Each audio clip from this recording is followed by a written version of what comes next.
race is over, can we snap a really shit selfie together with the creators? Oh, no. Okay. So yeah, TFNation 2025. Bit of a different experience for me this year.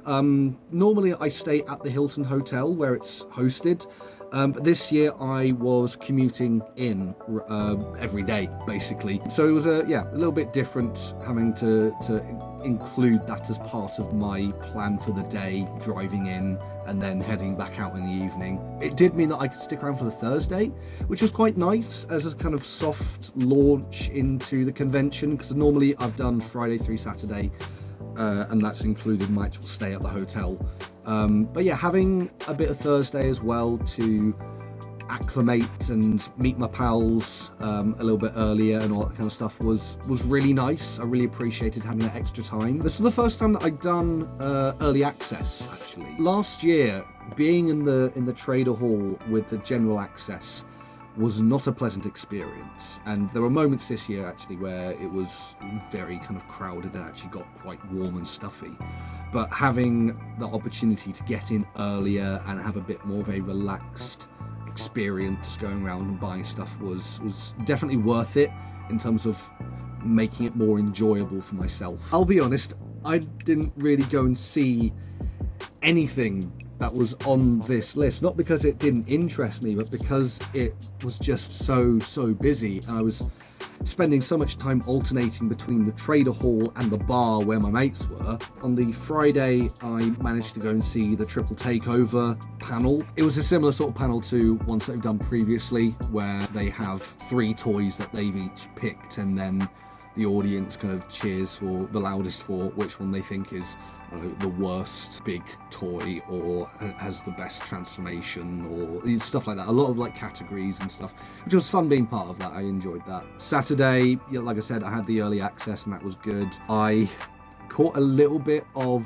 Evan Michael Lee's panel, but like right at the very end. ClubCon was pretty fun. They changed up the Matrix test a little bit this year just because there were so many people engaging with the tests, like actually getting teams and stuff, that it apparently had become unviable and very impractical for them to do the same thing as last year and as previous years. So they changed it up so people could interact with the quiz, but it was mainly between 2 teams on stage. I think it was Transformers the Show, the podcast, and the Toy Fu team, some of them. I don't know if I was a fan of the change up. I understand why that was done, but it didn't quite work for me. So maybe it just needs a bit of refining for next year, whatever that might be. Transformers None was the special presentation for ClubCon this year, which was really cool because I got to be a little bit of a part of that. Jim Sorensen and Chris McFeely had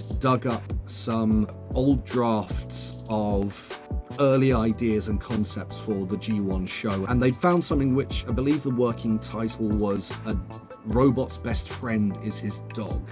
And this early concept draft had some similar things with G1. You had Optimus Prime, you had a few familiar characters on the Autobot side and on the Decepticons, but there were a lot of different things. The tone, the backdrop of this wasn't kind of what we know of G1, like the Autobots and Decepticons arriving on present-day Earth. This alternate story was the Decepticons have invaded Earth and control everything, and the Autobots are part of a resistance allied with humans fighting back against them, which was pretty cool. It was done in a similar way to previous presentations with a mix of narration and original artwork and voice acting, and I got to be a voice in this. I got to be a Decepticon grunt who I think I got my head kicked in by Bumblebee's predecessor, Muffler. But it was really cool hearing my voice alongside these legacy actors from Transformers. That was just really cool, and I'm very grateful that I got to be part of that. Looking through Sunday, yeah, I didn't see any of the panels on that day either. So I think as and when TFNation uploads their recordings of these panels, I'm going to be watching quite a few of them just to catch up. Had a much easier time actually being able to chat with people for a slightly more extended period. Last year was manic. I exchanged maybe a few brief words, or even sometimes at best like an acknowledging nod from across the way, because it was so crowded. But something about this year, it was just, maybe it was because I got the early access, just made it a lot easier for me to go and chat to people. The sheep wielder was there, first time they'd been to TFN, and yeah, managed to chat with him a couple times, hang out. As for guests, we had Evan Michael Lee, who was the voice of Jazz in Transformers 1. I met him on the Sunday. Lovely guy, really energetic, and I had this print that I bought last year from Jim Stafford of Jazz with his tech spec quote, and I got a signature at the bottom there. That was really fun. Yeah, Evan was just a really lovely guy. We also had Neil Kaplan, voice of RID Optimus Prime. I bought this print from Ryan Button, who did that big old Shattered Glass ensemble piece for me last year, and got Neil to sign it. It was really great chatting with him. He made some very interesting points about the kind of the cultural context of his Optimus Prime, because RID First Robots in Disguise came out in 2001. The first episode aired only a few days before the 9/11 attacks. And for Neil, the symbolism of Optimus being a fire truck was incredibly important, because, you know, half the day he'd be fighting the Decepticons, the other day he'd be, you know, putting out fires, rescuing cats from trees. He was being a hero 24/7. And at that time in history, I think having a hero like that was really important. So it was really nice hearing about the significance of the character for him. Scott McNeil was also meant to be there, but he was unable to travel for health reasons, unfortunately, so wasn't able to attend. Marcelo Matere, who is a long-standing artist for the Transformers brand, it was the first time coming to a UK convention. I didn't get to meet him, but everyone who met him had nothing but positive things to say. And we also had Sophia Miles, who had a part in Age of Extinction. It was Darcy was her character's name. I don't know how many people were there for Darcy, but I think a lot of people would have been there for her role as Madame de Pompadour in Doctor Who, alongside David Tennant, and Lady Penelope in the live-action Thunderbirds. I didn't get a chance to meet her, but I made peace with that. I was happy enough to meet Neil and Evan and have good interactions with them. But I hope that she enjoyed TFNation.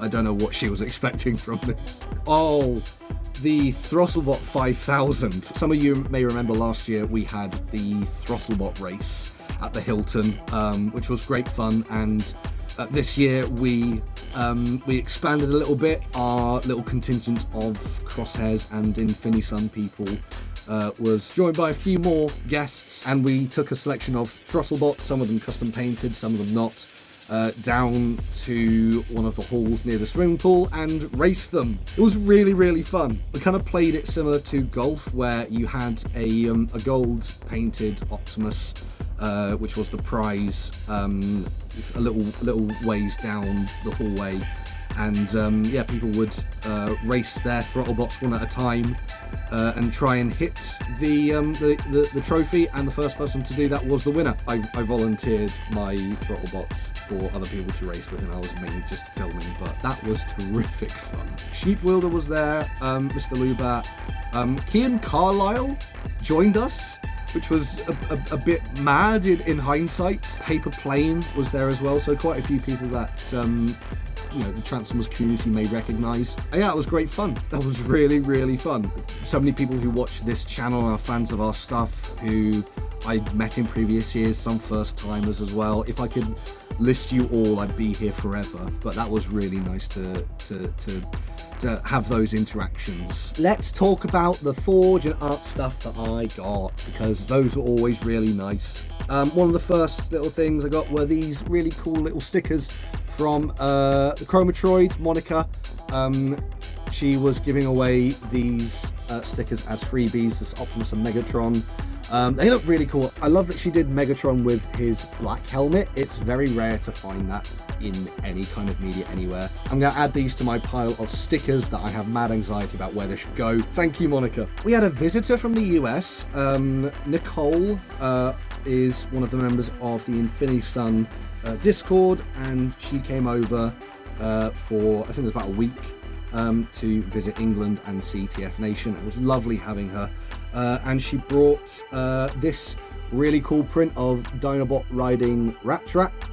Don't take it out of context. And she also had a selection of the Royal Mail postcards, the Dinobot ones, which I'm not sure how she came to have these, but she was offering the Dinobot ensemble and the individual ones, and I asked to have the ensemble one. So yes, thank you, Nicole. Ooh, this was a very special thing. Friend of the channel, James Lenigan, commissioned a surprise art piece for me, and had several copies that he was handing out over the weekend.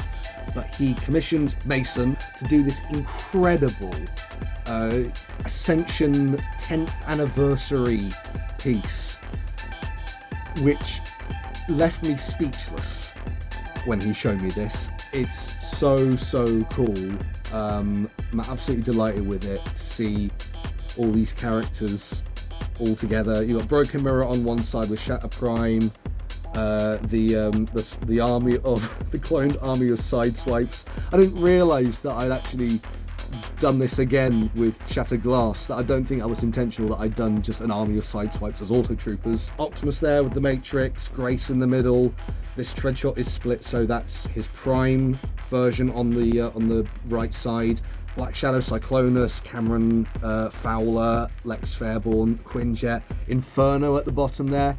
All the characters which have kind of had an impact on his life and are kind of significant to the Treadshot saga.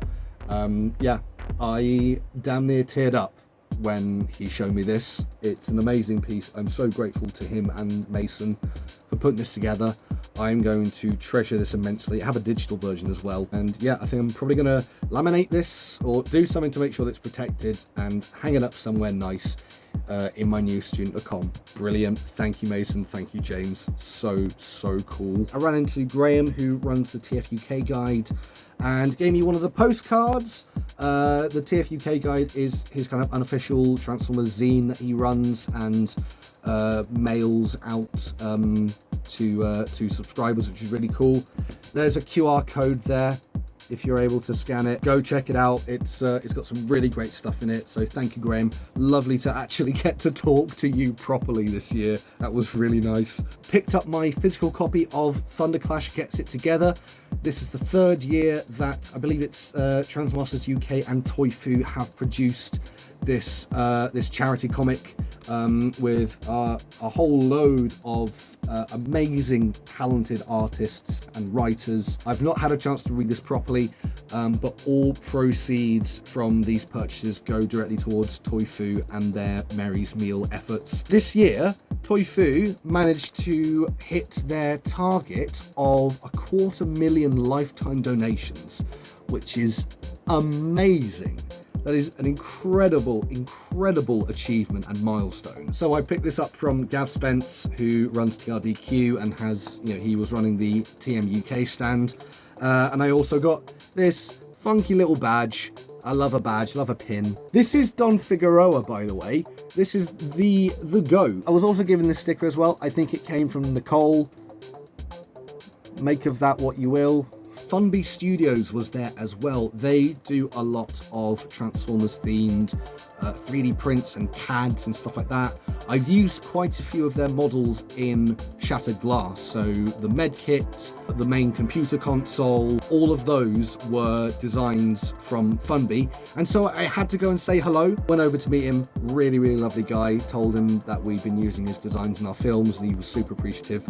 And I got two of these. I don't know if they're resin cast or if they're 3D printed, but these are some custom Cyberplanet keys. Do they work on Cybertron toys? I don't know. Update, you may need to file them down a little bit, and they don't stay in place, but they work! For downshift at least. I also got this. This is the Marb from More Than Meets the Eye, the comic series. He had this, I think this was the only one he had on available for sale, but I really wanted to own one of his prints, like, you know, one of the ones that he'd already printed. I think this might be the one that you see in like his previews. It's got articulated arms there. You can get a figure to stand on that platform. I'll put a photo up so you can see exactly what that looks like. It's so cool to own this. I want to find something that I can use this in because this is such a cool design. I love having physical props for my films. It's so good, so thank you. I stopped by Pixel Formers, which I think was the last thing that I purchased when the trailer hall was open, just before it closed on the Sunday. Got a selection of their key rings. So I got Elita 1 here in her G1 design, very nice. But I also ended up buying a whole selection of those, about 10 of them total, including this, and put them all in a plastic bag, went round my mates at the table and was like, put your hand in, pick one out, and yeah, just got everyone a little keychain as a gift. And then after the trader hall was closed, I went round my mate's table with the bag, put them all in there, and like, put your hand in, pick one out, and everyone got a little keychain in this really cute little pixel style. Very nice. Every year now for the last couple TFNs, I have come home with a commission from at least one of the artists. So this year I went to Nick Roche and I got myself a very lovely Wheeljack print. We were chatting a little bit that he doesn't really get to draw Wheeljack from many things. I think he only drew him for like 2 comics, like Matumti 1 and the Infestation miniseries. I'm so happy with this. This is kind of like my ideal Wheeljack aesthetic. I think he did such a great job with it, so thank you, Nick. And the legendary Alex Milne was also in attendance. Now, I completely missed him last year. I could not find him at all. So I wanted to make sure that I didn't miss him this year. And so I got a commission from him, which is this amazing Henkei Optimus Prime. I was absolutely blown away when he showed me this. I love all the little bullet casings like falling out of the guns, like how kinetic it is, like the recoil from the blasters. It's so good. I'm getting this colored as well by JP Bove. I think what I would like to do is have new colored versions for future TFNs. So I could do Shattered Glass, do Ultra Magnus, do Powered Convoy, all of those.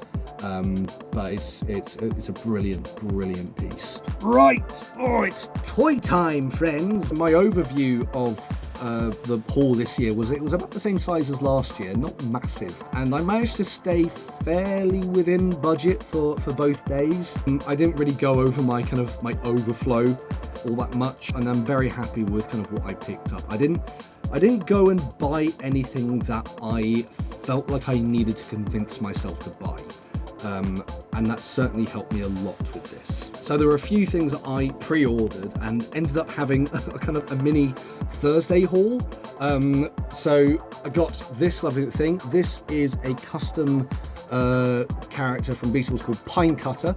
This was designed by 360verse. I believe it is Beast Wars Wolfang is the base figure. It also comes with a cool little character card with art designed by Mr. Keej TV. Matt really likes making these custom figures as a kind of a souvenir of each year, and I really appreciate them. They're really nice. There we go. You've got the battle mask as well, which flips down. That's really fun. Pre-ordered this Takara Legends Megatronus off Other Joe from the Infinity Sun. I can't remember why I wanted this exactly, or what prompted me to get this.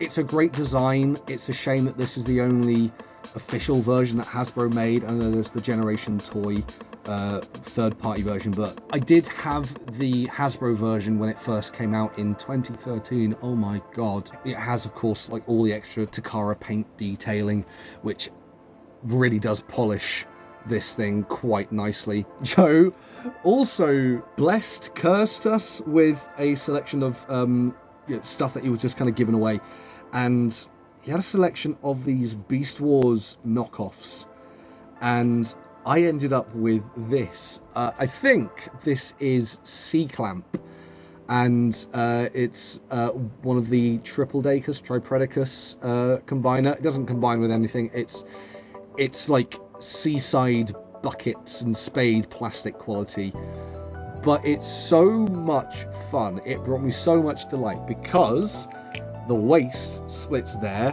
There is a little kind of like swivel, and I spent a good amount of Thursday and Friday just swinging this thing like a nunchuck.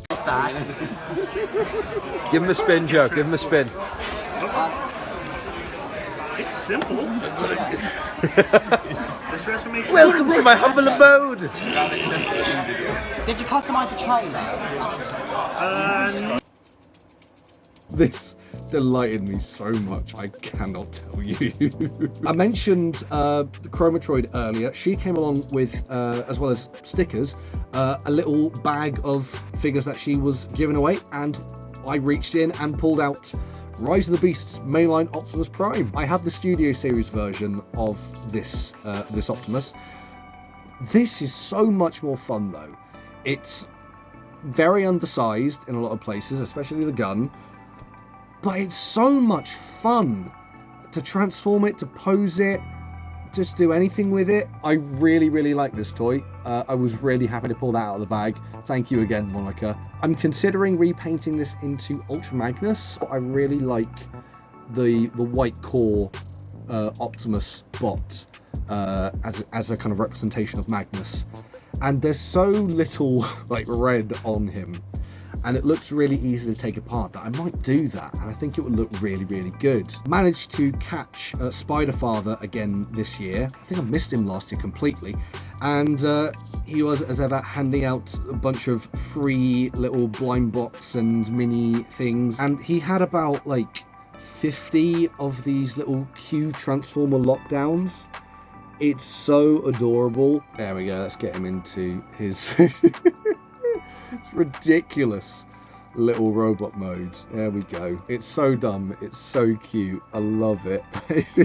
So thank you for that, Spider Father. Thank you, Lee.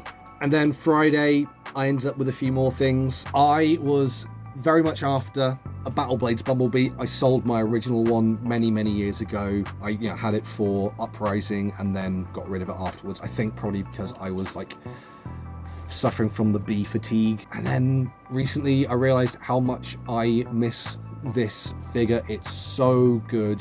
It's got incredible play value. And James had one that he was offering for £15, and I said yes. Also, let's just highlight again the scaling, how much that has changed. This was a deluxe in 2011. This is a Voyager in 2023. Society. Now, I believe this was Transformers Tranquility Creations. Cannot remember your real name, mate. I'm so sorry. Like I said, there were so many people who were coming up to me who were aware of our films. So many names being tossed about for brief interactions. I was so bad with names this year. I'm so sorry. But very, very generous gift. Gave me the Transformers 1 Takara Leader Optimus Prime. It's got toy hacks, it's got the battle axe. This is such a cool thing, and it's an insane gift. Like, this thing is so hard to find and expensive. Like, that's mad that I would get that. He's got the flip out cannons. You can change the face so it flips between the battle mask and the unmasked face there. It's that kind of uncanny valley look, that. But this is an amazing gift to get. Really, really fun toy. Thank you again so much for that. So Saturday finally arrives, the trader hall opens, and in we go. Now, I make a beeline for in-demand toys because I know that they have got the new Iron Fist and Carnivac 2-pack. I missed out on the pre-orders the first couple times. I was not going to do so again. Within the first half hour, I bought this set. I split the Carnivac with Matt. I just wanted this guy. Very happy with that. I usually don't buy modern toys at TFN, but I made an exception for this because it's such a hard figure to find, and I really wanted to get it. I swung by Toy Fu, obviously I had to make a purchase there, and picked up Revenge of the Fallen Breakaway. This is another Movieverse toy that I used to own and then sold off, and I had the lighter brown version of this. And I can't remember why, I just found myself with a desire to get my hands on this figure again, because it's really, really fun, really cool. It's got a great looking jet mode, beautiful. £10 off Toy Fu, can't say no. Of course, I swung by the Blocky stall. They had the new wave of Defenders, the Wave 4, available, I think for the first time. And I had to get those. I got the Wave 3 as well, so I can get all the Devastator vehicle bits. So they are all in this baggie, Waves 3 and 4. No rare chases, but it's fine. I did also pre-order the Devastator parts, which are going on sale, it's September, October, I think, through the Battersea Power Station Transformers store. So I've secured that, very happy, yippee. Some more mini-cons. Last year I got this fella, I think this is Crankstar, who's part of the Minicon Street Speed team or something like that. For some reason I didn't get his teammates, and so I rectified that this year with Spiral and Oval, I believe these are called. I couldn't tell you which one's which, but I have all three together at last. Swung by the Space Bridge and picked up G1 Wide Load. I'd got a freeway for the Throttlebot 5000, but I wasn't satisfied with this one. I was intending to customize him, never did, and he's not my favorite of them. So I went for a wide load. I really like the idea of, he's a big bright orange dump truck, and he goes insanely fast, and that's really funny to me, so I wanted to get this for sure. If you know me, you know that I'm a massive Star Trek fan. I've been watching TNG and DS9 all the way through recently, and there's a stall at TFN which is there every year. I cannot remember what they are called, but they always have a lot of Star Trek stuff there, and I picked up this Eagle Moss model of the USS Enterprise E, which I've never owned a proper model of this, and it's one of my favorite Enterprises. So yeah, delighted to have this iteration of the Starship in my collection. This has been a little bit of a restoration project for about a year now. Larry sent me a G1 Devastator, which was basically missing all of its parts. And this year I went to G-Works Creations, Mike, and the Space Bridge, and they had a selection of Devastator parts, which I picked up, and he is more or less complete. The only thing that he is actually missing that's kind of integral to the look is the crotch plate, but he has arms, he has fists, he has the chest plate.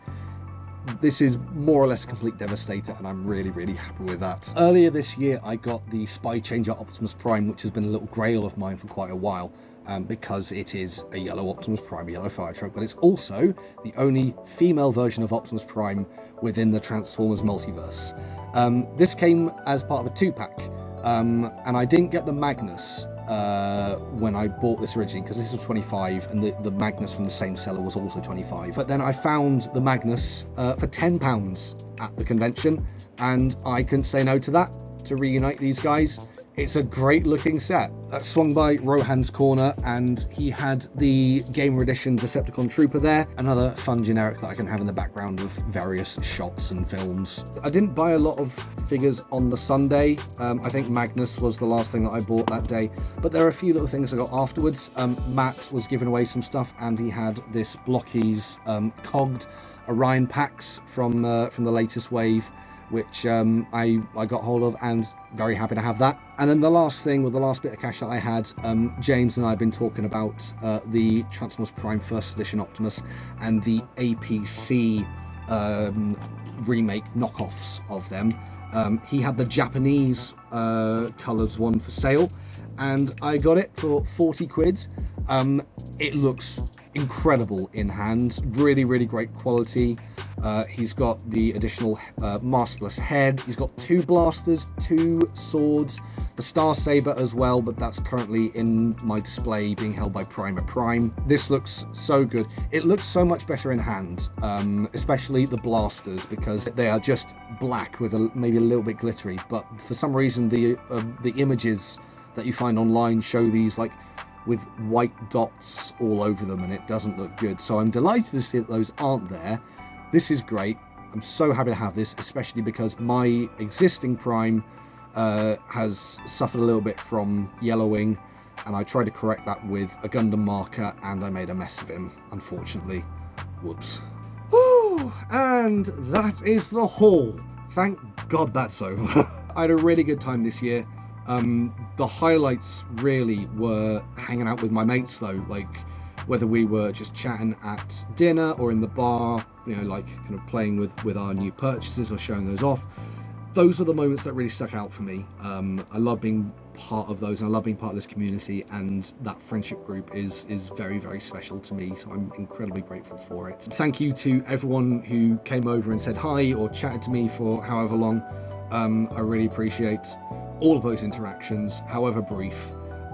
They are, you know, always so good. I don't know what my plan is for next year. I don't know if I'm going to be able to do the full weekend. And you know, it depends on finances and potential employment as well, what that might mean. I want to be there for at least one day, but we will see how that all goes. Right, I need a cold glass of water. TTFN.